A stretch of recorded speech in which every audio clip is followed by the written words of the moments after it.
நடிகை ரேஷ்மா ஜீ தமிழ்ல dance reality show மூலமா சின்ன திரையில அறிமுகமாயிருந்தாங்க. அதுக்கப்புறமா பூவே பூச்சடவா என்ற சீரியல் மூலமா தான் நடிகையா மாறியிருந்தாங்க. அந்த சீரியல்ல அவங்களுக்கு பெரிய அளவுல பிரபலத்தை கொடுத்துச்சு. இந்த சீரியல் நடித்த நடிகர் மதன் பாண்டியனையே ரேஷ்மா காதலிச்சு திருமணம் செய்து கொண்டாங்க. அதுக்கப்புறமா இவங்க 2 பேருமே சேர்ந்து கலர்ஸ் தமிழ்ல ஒரு சீரியலையும் நடிச்சாங்க. இப்படியான நிலையில ரேஷ்மாவுக்கு கிழக்கு வாசல் என்ற சீரியல் நடிக்க வாய்ப்பு கிடைச்சது. ஆனா இந்த சீரியல் திடீர்னு முடிவுக்கு வந்தது. இந்நிலையில தான் இந்த சீரியலுடைய கடைசி நாள் ஷூட்டிங்கோடைய போட்டோஸும் வெளியானது. ஆனா ரேஷ்மா தன்னுடைய இன்ஸ்டாகிராம் பேஜ்ல எதிர்பாராத விதமா எதிர்பாராத உடல்நல குறைபாட்டினால கடந்த மாத எபிசோட என்னால பங்கேற்க முடியலன்னு சொல்லியிருந்தாங்க. இதனால பலரும் ரேஷ்மா பிரெக்னண்டா இருக்காங்களான்னு கேட்டுட்டு வந்தாங்க. ஆனா இல்லன்னு ரேஷ்மா சொன்னாங்க.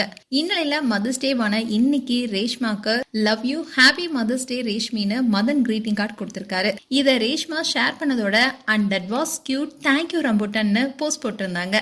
இதை பார்த்த ரசிகர்கள் உடனே வாழ்த்துக்கள் மழைய பொழிய ஆரம்பிச்சிட்டாங்க. ஆனா ரேஷ்மா பின் குறிப்புல by the way I am not பிரெக்னன்ட்னு சொல்லியிருந்தாங்க. ஆனா அதை பலரும் பார்க்கல.